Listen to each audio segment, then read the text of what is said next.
Seguramente el error más común de los aficionados o principiantes al cortar con amoladora o esmeriladora, ya sea de 4, 7 o 9 pulgadas, es la sujeción del material. A continuación veremos 3 clips con una incorrecta sujeción del material.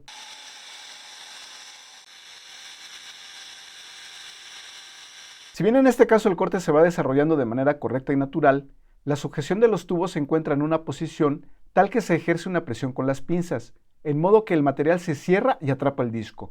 Esto puede ser sumamente peligroso si el disco se llegara a romper.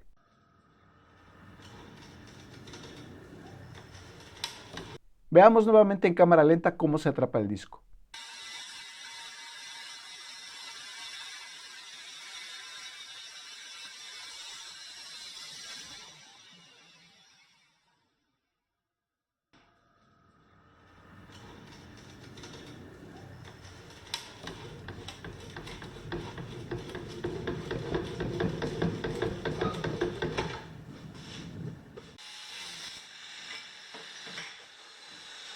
En este segundo clip, el material está sujeto en modo que las prensas ya no permiten que se cierre el corte y no atrapa el disco.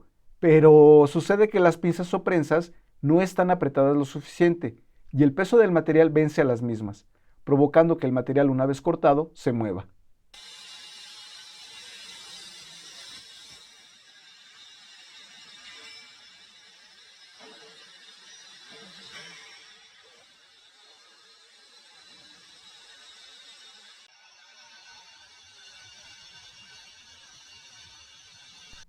La mejor manera de sujetar el material es hacerlo manteniendo la mayor cantidad de peso sobre la mesa, sin que las pinzas o prensas ejerzan fuerzas de presión que cierren el material mientras se va cortando. No obstante, nuevamente se debe tener en mente apretar correctamente las pinzas o prensas. En este caso, el material está apoyado correctamente, manteniendo la mayor cantidad de su peso sobre la mesa. Sin embargo, las prensas están flojas. Incluso se nota cómo al iniciar el corte, la sola presión del disco de la esmeriladora sobre el material lo mueve.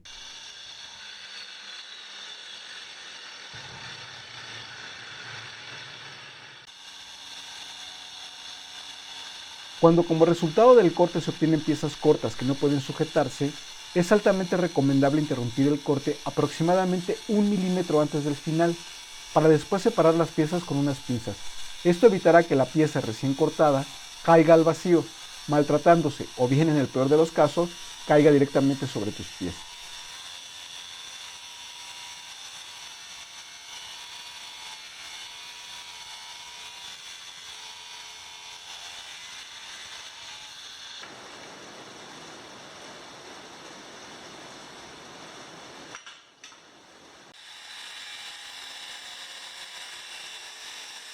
Es importante vigilar que las proyecciones, o digamos las chispas que se producen, nunca vayan en dirección de nosotros.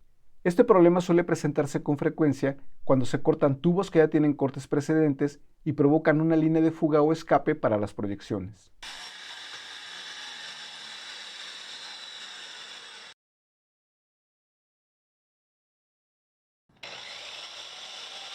Los discos de corte no dentados o de pasta se deben utilizar sin ningún tipo de enfriamiento forzado, aceites o lubricantes de corte, es decir, se deben emplear en seco. En este caso estoy aplicando agua con jabón, y si bien el corte se va desarrollando correctamente, hacia el final, que es la parte más complicada, el disco se encuentra con dificultades.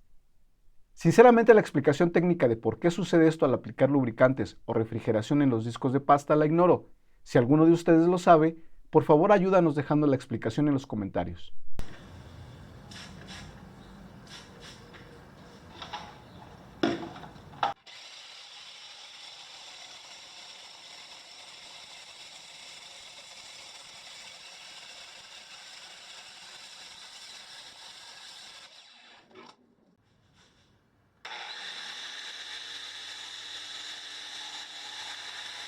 Finalmente quisiera sugerirles que observen siempre las medidas de seguridad, uso de protectores oculares como lentes o careta, protectores auditivos, eventualmente mascarilla y ropa adecuada para trabajar con este tipo de herramientas. Y nunca, nunca, nunca usar la esmeriladora o amoladora sin la guarda de protección. Nos vemos en el siguiente video, rayos. Chao.